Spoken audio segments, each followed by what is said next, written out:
Hello, good morning everyone. कैसे हैं आप लोग? सब बढ़िया है? चलिए, आज हम आ गए ज्योमेट्रिकल ऑप्टिक्स के नेक्स्ट लेक्चर में और हम आज डिस्कस करने वाले हैं रिफ्रैक्शन ऑफ लाइट के कुछ फैक्टर्स हमने लास्ट क्लास में पढ़े थे और आज हम डिस्कस करेंगे स्नेल्स लॉ। क्या जी? स्नेल्स लॉ हमने पढ़ा था। रिफ्रैक्शन क्या होता है? रिफ्रैक्शन होता है जब कोई लाइट किसी सरफेस पे गिरती है और वो एक मीडियम से दूसरे मीडियम में ट्रेवल करती है तो लाइट बेंड कर जाती है अपने ओरिजिनल पाथ से। पढ़े थे?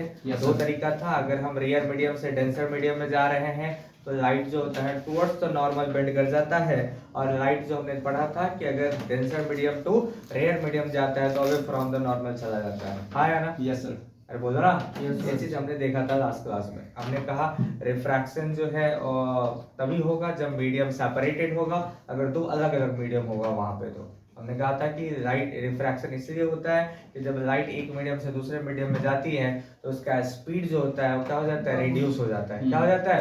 रिड्यूस हो जाता है। ये चीज हमने देखा था, इसलिए रिफ्रैक्शन हो जाता है। रिफ्रैक्शन में हमने उसके लॉज पढ़े थे, दो लॉज पढ़ा था हमने। एक लॉज जो होता है कि रिफ्रैक्टेड रे, इंसिडेंट रे और सारे एक ही प्लेन में लाइज करता है, और दूसरा स्नेल्स लॉ को फॉलो करता है। किसको जी? स्नेल्स लॉ को फॉलो करता है। पढ़े थे ना हम लोगों ने? ये हमने स्नेल्स लॉ को फॉलो करता है, हमने पढ़ा था। वो स्नेल्स लॉ था क्या हमारा? एक बार हम फिर से पढ़ लेते हैं। स्नेल्स लॉ था कि जब कोई लाइट जो है एक मीडियम से, कहाँ से जी? एक मीडियम से दूसरे मीडियम को आती है, ये आई था और ये क्या हो गया? आर। ये N1 है और ये क्या हो गया आपका? N2 नहीं है क्या? तो यहाँ से क्या हो जाएगा? ये हो गया N1 sin I। क्या हो जाएगा? N1 sin I that is equal to N2 sin R। हमने लास्ट क्लास में कहा था N1 क्या होगा जी? क्या होगा N1? हमने कहा था कि जिस मीडियम से आप आएंगे, जिस मीडियम से आप आ रहे हैं और किस मीडियम को आप जा रहे हैं, किधर से जिस मीडियम से किधर से किधर को पढ़ाए थे ना। Yes, sir. जिस मीडियम से आप आ रहे हैं उस मीडियम को आप लेंगे N1 और जिस मीडियम को आप जा रहे हैं उसको लेंगे आप N2 लेंगे। अरे समझे ना? यहाँ पे N1 N2 क्या है? रिफ्रैक्टिव इंडेक्स है। क्या है जी? रिफ्रैक्टिव इंडेक्स है। इसको ध्यान रखिएगा।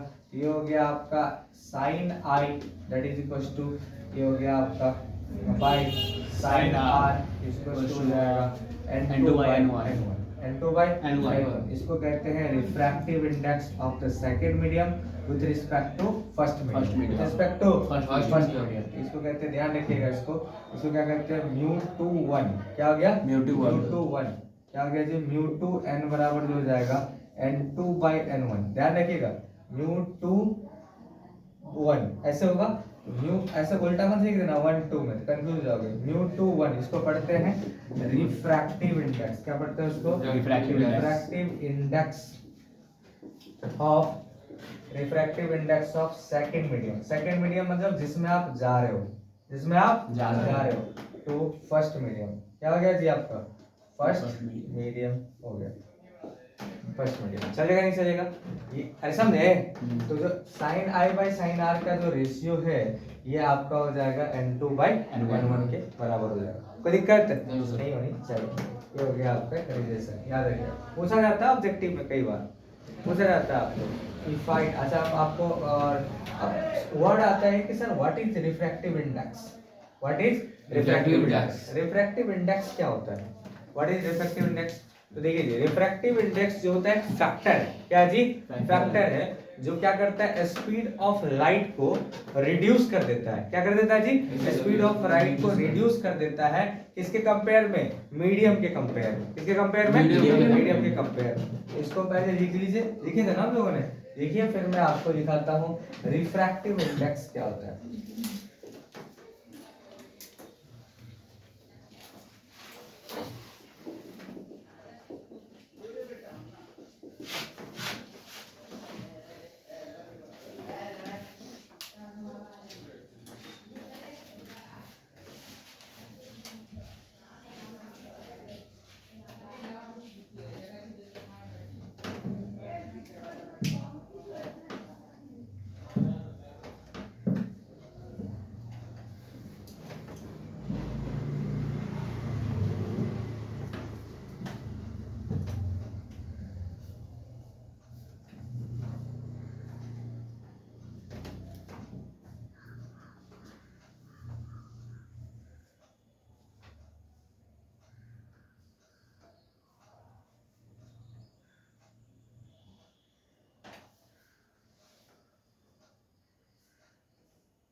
मिटा दूं? Yes sir.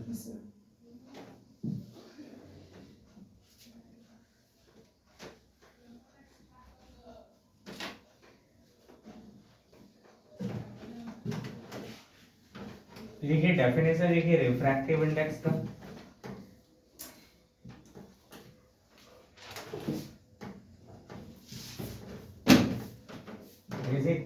Refractive index, refractive index, refractive index आर है, refractive index of a medium is defined as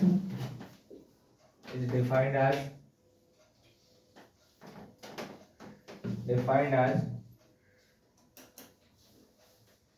as the factor,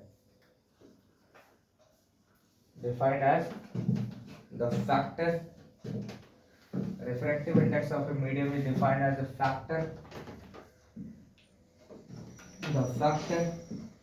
by which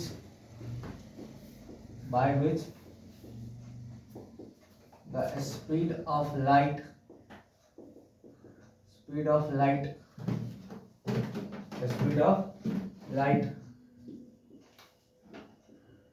reduces,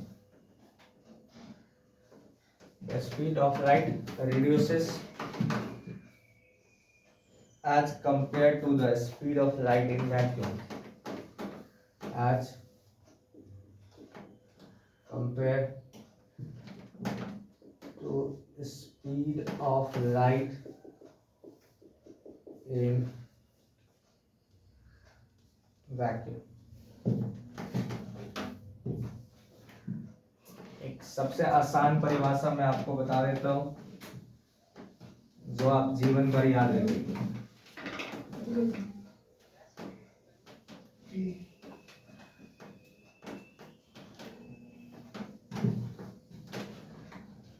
देखिए जी, एक रिफ्रैक्टिव इंडेक्स बराबर जो होता है क्या होता है जी, speed of light, speed of light in vacuum to the speed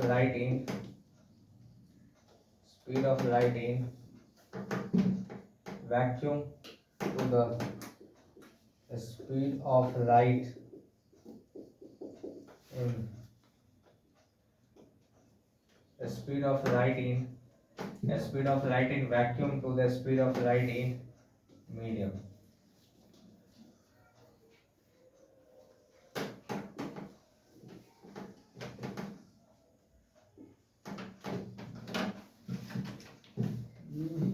Speed of light in vacuum to the speed of light in medium।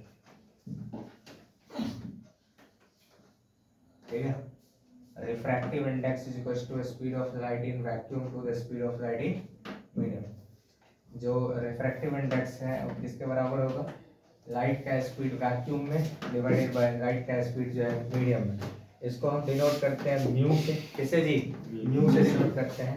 अब म्यू इक्वल टू होता है speed of light in vacuum, vacuum में क्या होता है जी, सी जिसको कहते हैं हम लोग, अरे बोलो, और मीडियम में क्या आ जाएगा, वी। तो म्यू इक्वल टू क्या हो गया, सी बाय वी। तो किसी भी मीडियम का अगर रिफ्रैक्टिव इंडेक्स पता करना हो, क्या करना हो, रिफ्रैक्टिव इंडेक्स पता करना हो तो क्या करेंगे जी, सी बाय वी से यहाँ पे कर देंगे। अभी म्यू बराबर पढ़े थे हम लोगों ने, क्या पढ़े थे, n2 bye n1, n2 bye n1 पढ़े थे। कोई दिक्कत वाली बात नहीं होनी चाहिए।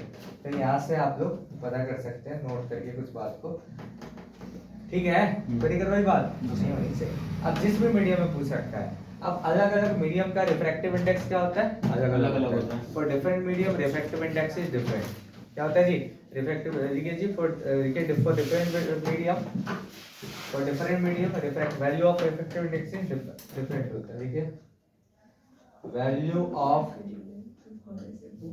Value of mu is different, value of mu is different, value of mu is different in different medium, चलेगा। Value of mu is different in different medium. For example अगर रिफ्रैक्टिव इंडेक्स ऑफ, अगर mu air का बात किया जाए ये कितना होता है 1, कितना होता है 1 होता है। अगर म्यू वैक्यूम का बात किया जाए तो ये भी कितना हो जाता है 1, म्यू वैक्यूम का भी कितना हो जाएगा 1। म्यू वाटर का किया जाए तो कितना आ जाता है, इट्स 4/3, कितना जी 4/3 हो जाता है। एवरेज वैल्यू है सारे के सारे। अगर म्यू ग्लास का बात किया जाए तो कितना आ जाएगा बच्चों 3/2, कितना जी 3/2। ये सब याद रखिएगा थोड़ा।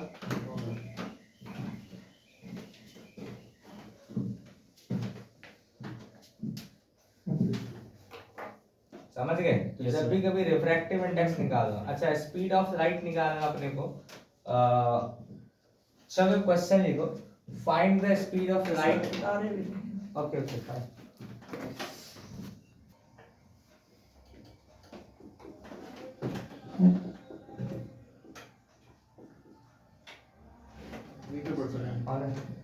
Speed of light in water, अभी अभी तुरंत पढ़े थे हमने, क्या पढ़ा था, म्यू इक्वल्स टू क्या होता है c/v के बराबर, म्यू इक्वल्स टू c/v।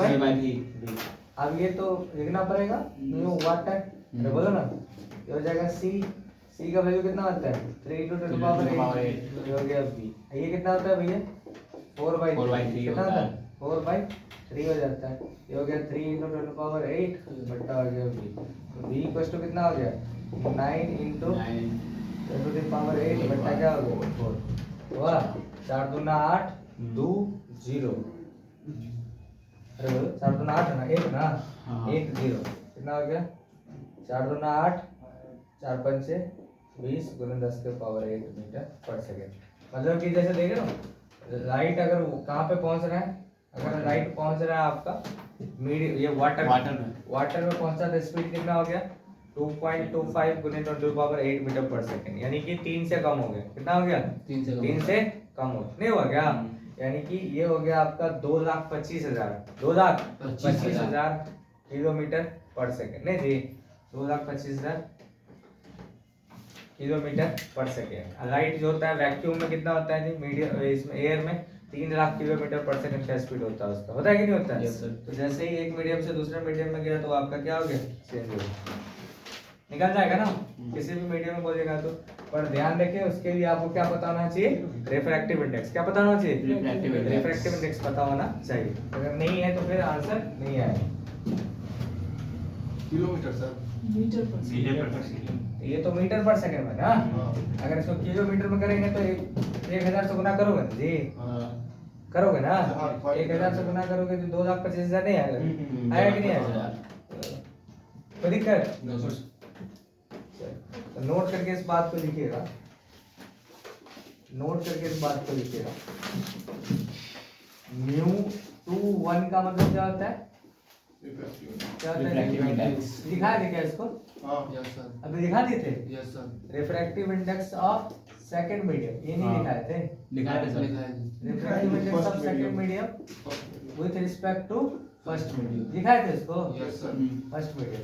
अगर ऐसे पूछेगा आपको कि म्यू वाटर, क्या पूछेगा exam, mu water with respect to air निकालना है, क्या करेंगे बताओ, इसका वैल्यू क्या होगा, एयर बाय वाट हो जाएगा, निकालो इसका निकालो, सवाल यही है, ऑब्जेक्टिव आएगा म्यू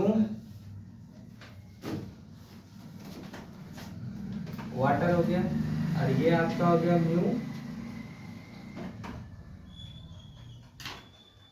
एयर ग्लास। 1.3 आएगा था, 1.3। बनाओ बना दिए।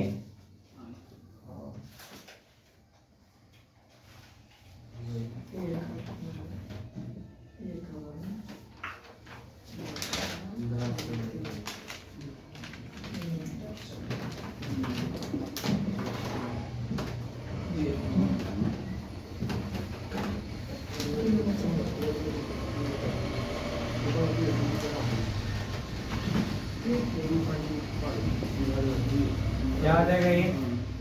अरे बोलो। म्यू वाटर में म्यू एयर हो जाएगा। वाटर दिख रहा है ना वीडियो में? हाँ दिख रहा है। वाटर में कितना होता है? 4/3। 4/3 ये हो गया आपका 4/3 आंसर। नहीं हुआ क्या? हाँ इसलिए एयर में कितना आ गया? ए म्यू एयर बट्टा क्या हो जाएगा? Mu glass. अभी एयर का कितना होता है? Air में 1 होता है। ग्लास का क्या होता है? 3/2 पढ़े थे ना हाँ, भाई? 2/2 ये हो गया 2/3। 2/3 कितना आ गया? 2/3 समझे नहीं समझे?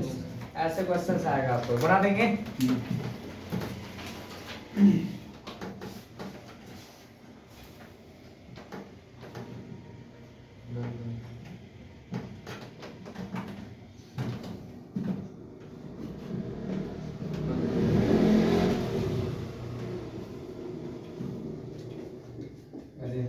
Dividing relation between refractive index, velocity and wavelength.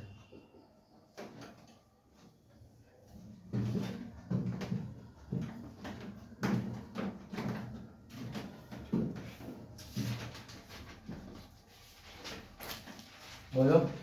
देखो यहाँ पे अभी अभी पढ़े थे ना हम लोग, रिफ्रैक्टिव इंडेक्स बराबर क्या होता है? C/B होता है। अरे बोलो, यानी कि रिफ्रैक्टिव इंडेक्स जो है इनवर्सली प्रोपोर्शनल टू वेलोसिटी है। क्या जी? Inversely proportional velocity. Inversely proportional to क्या है? वेलोसिटी। वेलोसिटी है। और V बराबर क्या होता है? F lambda. V बराबर क्या होता है? F lambda. अगर लाइट एक मीडियम से दूसरा मीडियम में जाता है तो कोई चेंजिंग उसमें, उसका फ्रीक्वेंसी में कोई चेंज नहीं होता है। पढ़े थे ना? नहीं सर। फ्रीक्वेंसी में कोई नहीं पढ़े थे? फ्रीक्वेंसी में कोई चेंज नहीं होता है। यानी कि वेलोसिटी डायरेक्टली प्रोपोर्शनल टू क्या होता है? अरे बोलो, वेलोसिटी किसके प्रोपोर्शनल होता है? लैम्डा के प्रोपोर्शनल होता है। और रिफ्रैक्टिव इंडेक्स किसके प्रोपोर्शनल होता है? वेलोसिटी के इनवर्सली प्रोपोर्शनल होता है। पता है जी? वेलोसिटी के इनवर्सली प्रोपोर्शनल होता है। अभी जो पढ़े थे हम लोग, as we know that, जैसा कि हम लोग जानते हैं BBI रिजल्ट है, as we know that, क्या जानते हैं हम लोग? देखो यहाँ से ये हो जाएगा sine, as we know that from कहाँ से जी? Snell's law. कहाँ से? स्नेल्स लॉ से। क्या पढ़े थे? ये था, पढ़े थे हम लोगों ने साइन आई बट्टा साइन आर। क्या पढ़े थे हमने? Sine i by sine r. Sine i by sine r. Sine i by sine r equals to क्या होता है? अभी पढ़े थे जी? क्या पढ़े थे? n2 bye n1। n2 bye n1 यानी कि रिफ्रैक्टिव इंडेक्स को हम n भी कहते हैं और म्यू भी कहते हैं। चलेगा ना जी? Yes sir. कोई दिक्कत वाली बात है? नहीं होना चाहिए। अभी देखो हमने क्या पढ़ा? रिफ्रैक्टिव इंडेक्स वेलोसिटी के क्या होता है? इनवर्सली प्रोपोर्शनल होता है। अगर ये n2 है तो यहाँ पे क्या हो जाएगा? v1। अरे क्या होगा? v1 हो जाएगा। होगा ना? इनवर्स प्रोपोर्शनल है ना जी? हाँ। तो v1 बराबर क्या हो जाएगा? n1। तो ये हो जाएगा v1 बाय v2। v2 क्या हो जाएगा? होगा कि नहीं होगा? Yes sir. ये इनवर्स रिलेशन हो गया। n2 बाय n1 जो हो गया आपका, v1 वो by किसके? v2 v1 बाय v2 के बराबर हो जाएगा। होगा कि नहीं होगा? होगा। इनवर्स रिलेशन हो गया यहाँ से। और वेलोसिटी किसके प्रोपोर्शनल है? लैम्डा के। लैम्डा के प्रोपोर्शनल है। यानी कि v1 बराबर क्या हो जाएगा? लैम्डा लैम्डा हो जाएगा। v1 proportional to lambda 1। यानी कि लैम्डा, ये v1 जो है वो किसके? v1 बाय v2 का रेशियो कितना हो जाएगा? लैम्डा 1 बाय लैम्डा 2 के रेशियो। ये रिजल्ट आया कि नहीं आया? अरे बोल, अगर वेलोसिटी रेशियो पता है तो वेवलेंथ निकाल देंगे, अगर रिफ्रैक्टिव इंडेक्स पता है तो वेलोसिटी निकाल देंगे। अरे बोलो। Yes, sir. तो जो भी टर्म दिया हुआ है इस टर्म से हम लोग ऑब्जेक्टिव क्वेश्चन सॉल्व कर सकते हैं। नहीं समझे बात को? तो ये हो गया। छाप दो भैया, छाप दो।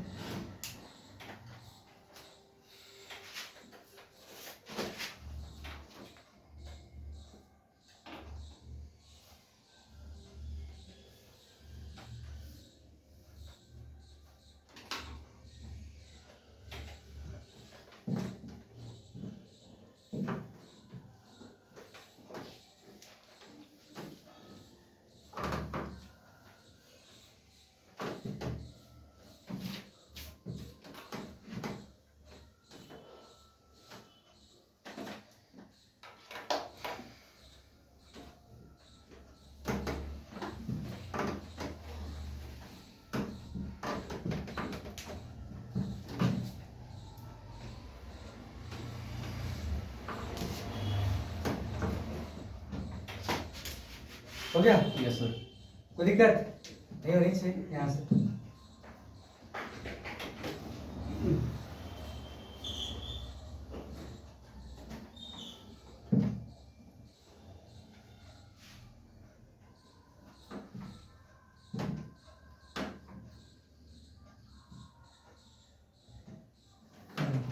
देखो ये स्पेशल केस, स्पेशल केस क्या है? फॉर नॉर्मल इंसिडेंस, क्या जी? Normal incidence. अगर नॉर्मल इंसिडेंस हो रहा है, पढ़े थे नहीं उस दिन, आई का मान कितना हो जाएगा? 0 हो जाएगा। तो आर का मान भी कितना हो जाएगा? 0। तो फ्रॉम स्नेल्स लॉ, कहां से जी? स्नेल्स लॉ से, स्नेल्स लॉ से क्या पढ़े थे हम लोगों ने? Sine i by sine r, sine i by sine r. Sine r पढ़े थे जी। Sine i by sine are,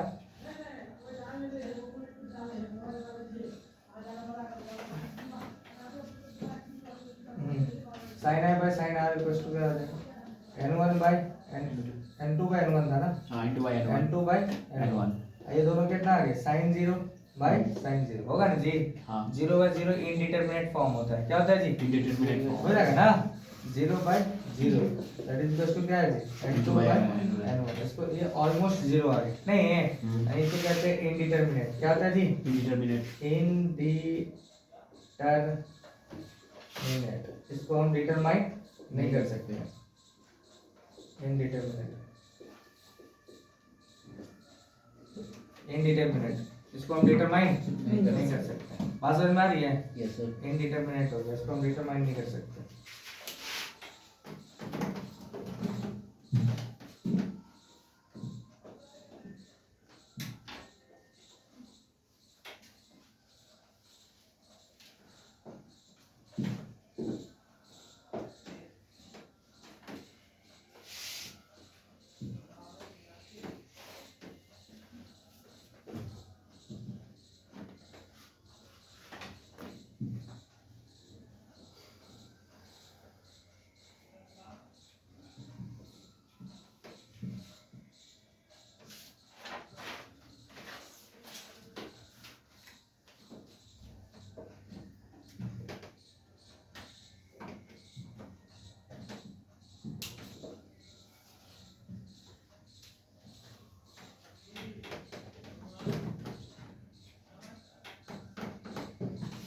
तो दिक्कत नो सर।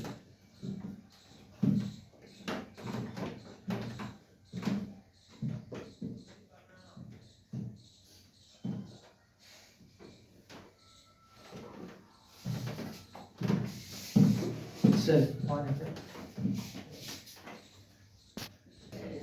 हाँ समझ में आई बातें? तो 0 में किसी संख्या से भाग देंगे तो 0, पर किसी संख्या में 0 से भाग देंगे तो इनफिनिट आएगा। मतलब गड़बड़ हो रहा है यहाँ पे, 0 बाय 0 हो रहा है।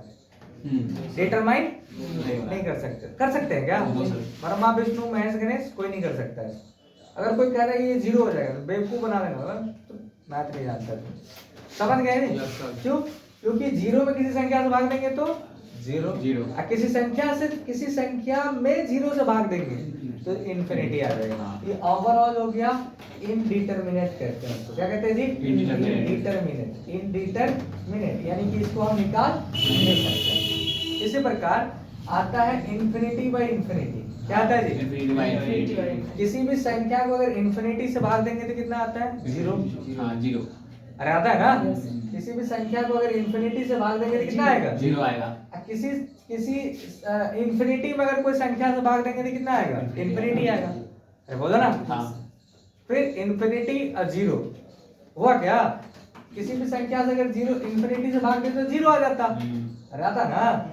पर किसी भी संख्या से अगर इनफिनिटी, किसी भी संख्या में अगर इनफिनिटी में अगर किसी संख्या से भाग देंगे तो इनफिनिटी आएगा। तो भाई एक ही क्वेश्चन का दो आंसर आ रहा है, इनफिनिटी भी आ रहा है और 0 भी आ रहा है। डिटरमाइन करना पॉसिबल है नहीं, इसलिए ये भी क्या हो गया? इनडिटरमिनेट फॉर्म हो गया। ऐसे कुछ कुछ चीजें जो होता है, क्या होता है जी? इनडिटरमिनेट फॉर्म होता है जिसको हम डिटरमाइन नहीं कर सकते। बात समझ में आ रही है? तो ये टर्म्स आपको याद रखना है। तो अभी यहाँ पे हमारा साइन आई भी 0 था, आर भी 0 था तो साइन 0 कितना होता है 0 Zero. और साइन आर का वैल्यू भी 0 है तो 0/0 हो गया क्या हो गया इंडिटरमिनेट हो गया समझ गए ठीक है जी मैथ वाले बच्चों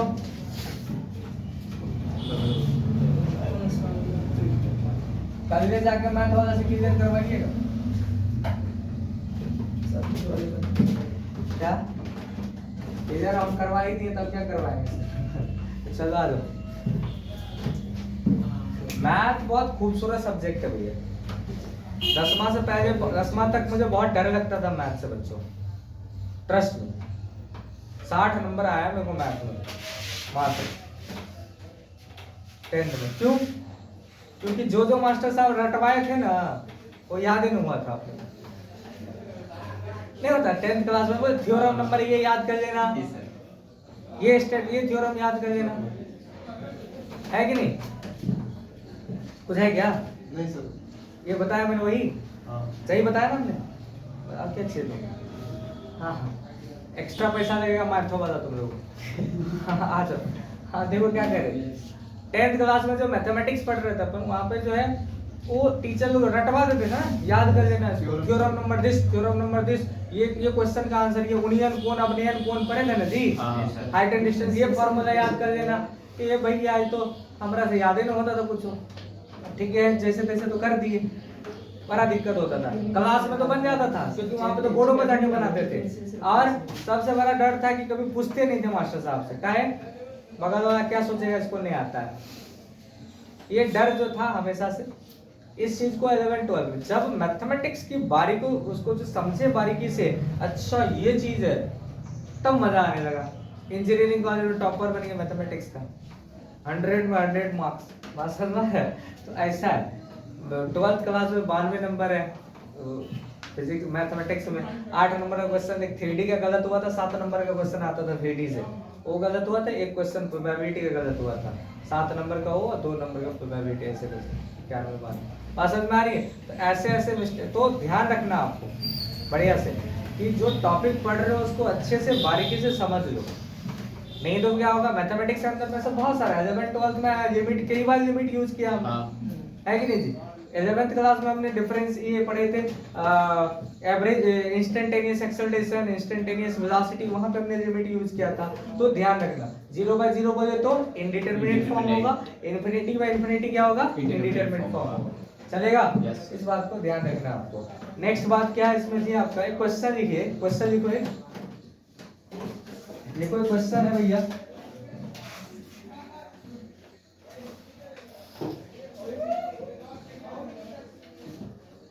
क्वेश्चन है ए लाइट रे देखो जी a light ray is incident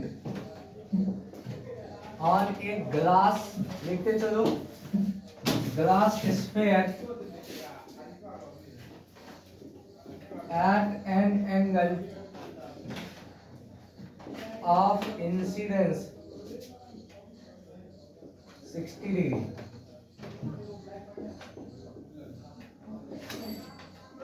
shown in figure find the angle R find the angle R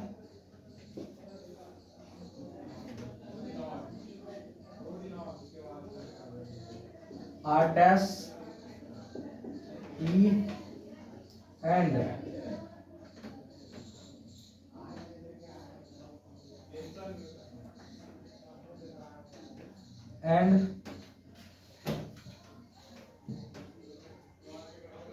total deviation